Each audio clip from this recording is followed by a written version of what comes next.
శ్రీమద్దేవి భాగవత మాహాత్యం episode 4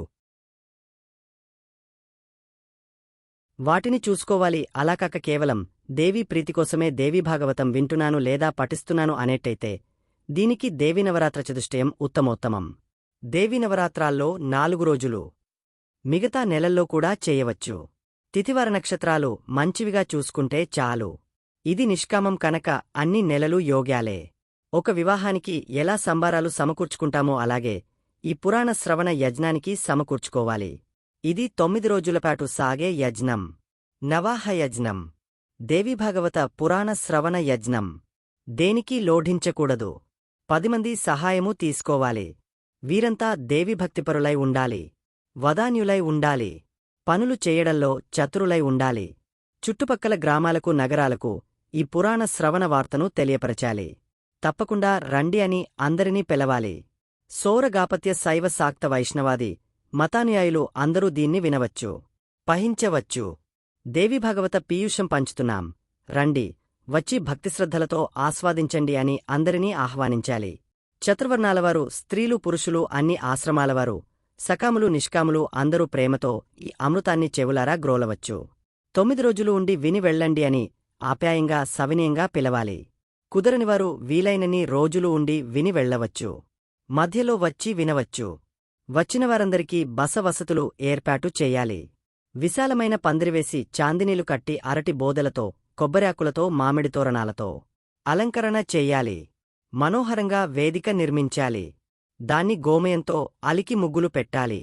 పందిరి అంతటా ఈ అలంకరణ చెయ్యాలి. జెండాలు కట్టాలి. ఆ వేదికమీద పౌరాణికుడు కూర్చునేందుకు వీలుగా సుఖాసనం ఏర్పాటు చెయ్యాలి. ఆయన తూర్పుముఖంగా గాని ఉత్తరముఖంగా గాని కూర్చునేందుకు వీలుగా ఉండాలి. శ్రోతలకు కూడా యథోచితంగా యథావకాశంగా ఆసనాలు వెయ్యాలి. ఆడవారికి వేరుగా మగవారికి వేరుగా కూర్చునే ఏర్పాటు ఉండాలి. పౌరాణికుడు మంచి మాటకారి అయ్యుండాలి. నిగ్రహం కలవాడై ఉండాలి. దేవీ ఆరాధన తత్పరుడు, వివిధ పురాణ శాస్త్రాలు తెలిసినవాడు, మంచి కంఠం కలవాడు, దయాళుడు, నిస్పృహుడు, దక్షుడు, ధీరుడు అయ్యుండాలి. ఇన్ని లక్షణాలు ఉంటే అతడు ఉత్తమోత్తమ పౌరాణికుడు.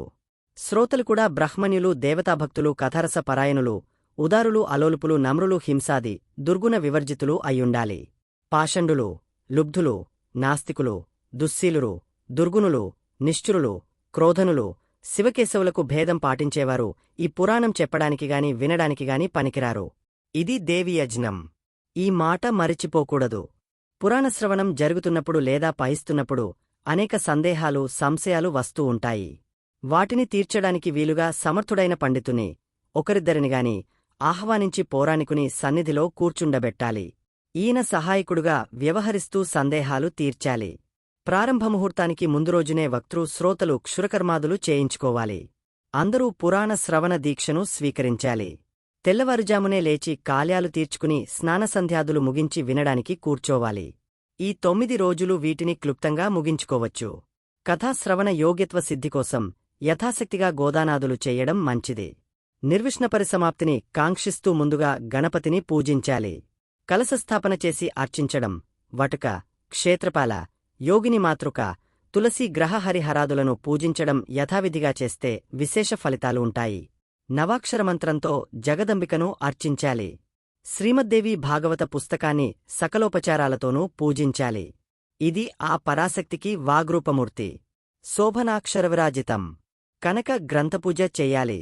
విష్ణోపశాంతి కోసం 5 బ్రాహ్మణులను నియమించి 9 రోజులపాటు నిత్యం నవాక్షరమంత్రజపం చేయించాలి.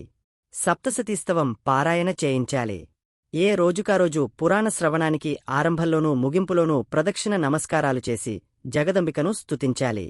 పౌరాణికుడంటే సాక్షాత్తు వ్యాసుడు కనక వ్యాసబుద్ధితో అతడిని సత్కరించాలి. పుష్పమాలి కాలంకారపస్త్రాదులు సమర్పించి సర్వశాస్త్ర ఇతిహాసజ్ఞ వ్యాసరూప కథా చంద్రోదయంతో మా అంతరంగాల్లో ఉన్న చీకటిని తొలగించు అని ప్రార్థిస్తూ నమస్కరించాలి. ఇలా నిత్యమూ ప్రార్థిస్తూ 9 రోజులపాటు ఏకాగ్రచిత్తంతో నియతాత్ములై ఇల్లువాకిలి వ్యాపారాలు, బాదరబందీలన్నీ మరిచిపోయి శ్రద్ధగా పురాణ శ్రవణం చెయ్యాలి. చతుర్విధ పురుషార్థాలు సిద్ధిస్తాయి. సూర్యోదయంతో ప్రారంభించి సూర్యాస్తమయానికి కొంచెం ముందు వరకు పురాణ శ్రవణం జరగాలి. మధ్యాహ్నం కాసేపు విశ్రాంతి తీసుకోవచ్చు. ఈ 9 రోజులు కేవలం సాత్వికాహారం, అదీ మితంగా లఘువుగా తీసుకోవాలి. లేకపోతే మధ్య మధ్యలో లేచి వెళ్ళిరావడంలాంటి ఇబ్బందులు కలుగుతాయి. ఒంటిపూట భోజనం ఉత్తమం. హవిష్యాన్నమే తినడం ఉత్తమోత్తమం. లేదంటే పాలు పళ్ళు నేతివంటలు ఇంకా మంచిది. ఏమైనా కథావిష్ణం జరగకుండా విచక్షణులై ఏది తీసుకోవాలో ఎంత తీసుకోవాలో ఎవరికి వారే నిర్ణయించుకోవడం సమంజసం. 9 రోజులు బ్రహ్మచర్యం పాటిస్తూ నేలపైనే పరుంటూ ఆకులలో తింటూ సత్యవాగ్నియమంతో ఇంద్రియ నిగ్రహంతో కథా శ్రవణం చెయ్యాలి. ఆరోగ్యం దృష్టితోనూ ఇంద్రియ నిగ్రహం దృష్టితోనూ ఈ రోజుల్లో తినకూడని పదార్థాలు కాయగూరలు కొన్ని ఉన్నాయి. వాటిని తెలుసుకుని పరిహరించాలి. చద్దినిగాని భావదుష్టమైన దానినిగాని తినకూడదు. మద్యమాంసాలు పూర్తిగా పరిత్యాజ్యాలు. అరిషడ్వర్గాలకు దుష్టులకు దూరంగా ఉండాలి. అయోగ్యులతో సంభాషించకూడదు. యోగ్యులను నిందించకూడదు. సాధ్యమైనంతవరకు ఈ 9 నాళ్లు మౌనం పాటించడం మంచిది. వినయము రుజువర్తనము శౌచము దయాగుణము మితభాషణము ఔదార్యము పాటించాలి. రోగులు భయార్తులు ధనార్థులు పుత్రార్థులు ఇంకా అధిక భక్తితో వినాలి. పిల్లలు కలగనివారు కలిగిన శిశువులు మరణించేవారు గర్భస్రావాలు జరిగేవారు ఈ కథా శ్రవణనవ్రతం చేపట్టి వింటే సత్ఫలితాలు ఉంటాయి. వీరు తప్పకుండా వినాలి. ఆయా ఆశ్రమాలను స్వీకరించకుండా ఆయా యాతనలు పడకుండా ధర్మార్థకామమోక్షాలు సమకూరాలి అనుకునేవారికి ఈ భాగవత శ్రవణం కల్పవృక్షంలాంటిది. ఈ 9 రోజులు 9 యజ్ఞదినాలతో సమానం. ఈ రోజుల్లో చేసే దానాలు హోమాలు జపాలు అనంతంగా ఫలప్రదాలు అవుతాయి. 9 రోజులు అయ్యాక ఉద్యాపన చెయ్యాలి. మహాష్టమి వ్రతానికి ఎలా చేస్తారో అలాగా. ఇది ఫలం కోరేవారు చేయవలసిన పని. కోరిన ఫలం దక్కుతుంది. నిష్కామంగా విన్నవారికి ముక్తి లభిస్తుంది. అందుకనే భగవతిని భోగమోక్షప్రద అనడం. నిత్యము వక్తకు పుస్తకానికి పూజలు చెయ్యాలి. వక్త ఇచ్చే ప్రసాదాన్ని భక్తితో స్వీకరించాలి. కుమారి సువాసిని బ్రహ్మచారి పూజలు సంతర్పణలు నిత్యమూ జరగాలి. గాయత్రీనామ సహస్రం పఠించాలి. ఇవి 9 నాళ్లు చేయలేకపోతే కనీసం ముగింపునాడైనా చెయ్యాలి. సర్వదోష నివారకంగా విష్ణు సహస్రనామం పఠించాలి. విష్ణుమూర్తిని స్మరిస్తే తపస్సులలో యజ్ఞాదుల్లో తెలిసి తెలియక జరిగే లోటులు దోషాలు తొలగిపోయి సమస్తమూ సంపూర్ణమవుతుంది. ముగింపు రోజున దేవీ సప్తశతీ మంత్రాలతో హోమం చెయ్యాలి. నవాక్షర మంత్రంతోనూ చెయ్యాలి. పాయసంతోనో నెయ్యితోనో గాయత్రీ హోమం జరిపించాలి. దేవీభాగవతమంటే గాయత్రీమయం. ఇవన్నీ తజ్ఞులైన విప్రుల సూచనల మేరకు జరిపించాలి. యథాశక్తిగా సువర్ణ వస్త్ర భూషణ ధనాదులతో పౌరాణికుణ్ణి సంతృప్తిపరచాలి. ఆయన ప్రసన్నుడైతే దేవతలందరూ ప్రసన్నులైనట్టే. అలాగే సహాయకులుగా ఉండే పండితులను నామజపాలు హోమాలు చేసే విప్రులను సంతృప్తిపరచాలి. కుమారి సువాసిని పూజలు అందుకున్న వారిని దక్షిణలతో సంతృప్తిపరచాలి. సంతర్పణ జరపాలి. వీరందరూ సంతృప్తి చెందితే దేవి సంతృప్తి చెందినట్టే. కోరికలన్నీ తీరతాయి. దేవి నవరాత్రాలలో అష్టమినాడుగాని నవమినాడుగాని దేవీభాగవత గ్రంథాన్ని పట్టువస్త్రంతో కప్పి అర్చించి పౌరాణికులకు విప్రులకు దానం చెయ్యాలి. ఇలా చేసిన పుస్తకదానం సకల పాపాలను హరిస్తుంది. ఇహలోకల్లో సకల భోగాలను కలిగించి పరలోకల్లో ముక్తిని ప్రసాదిస్తుంది. పౌరాణికుడు దుర్బలుడా బాలుడా యువకుడా వృద్ధుడా అనే విచారణతో పనిలేదు. అందరికీ పూజ్యుడు. అందరికీ వంద్యుడు. వ్యాసుడితో సమానుడు. లోకల్లో చాలామందికి చాలా రకాల గురువులు ఉంటారు. కాని అందరిలోకి ఉత్తమోత్తమ గురువు పౌరాణికుడే. వ్యాసపీఠం ముందు కూర్చుని పురాణం చెబుతున్నంత సేపు అతడు వ్యాసుడే. ఆ సమయంలో అతడికి ఎవరూ నమస్కరించకూడదు. ప్రసంగం ముగశాకనే నమస్కరించాలి. మహర్షులారా, ఈ నియమావళి పాటిస్తూ వినాలి. అప్పుడే ఫలితం దక్కుతుంది. పౌరాణికుడికన్నా ఉన్నతమైన ఆసనమీద కూర్చుని డాంబికంగా వినకూడదు. అలా చేస్తే మరుసటి జన్మలో కాకిగా పుడతాడు. సాధ్యమైనంతవరకు 9 రోజులు ఉండి వినివెళ్లడం మంచిది. మధ్యలో వితండవాదాలు చేసేవారు గాడిదలై పుడతారు. నిందించేవారు సునక జన్మలెత్తుతారు. పౌరాణికుడితో సమానమైన ఆసనంలోనూ కూర్చోకూడదు. నమస్కరించకుండా వచ్చి కూర్చున్నా, పడుకుని విన్నా, విఘ్నాలు కల్పించినా, శ్రద్ధగా వినకపోయినా మహాపాపం చుట్టుకుంటుంది. నరకయాతనలు నీచజన్మలు తప్పవు.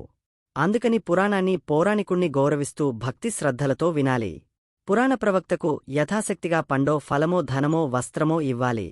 అలా ఇచ్చినవారికి వైకుంఠం దక్కుతుంది. సకల పురాణాలను వింటే దక్కే ఫలంకన్నా ఈ దేవీభాగవతం వింటే లభించే పుణ్యఫలం 100 రెట్లు అధికం.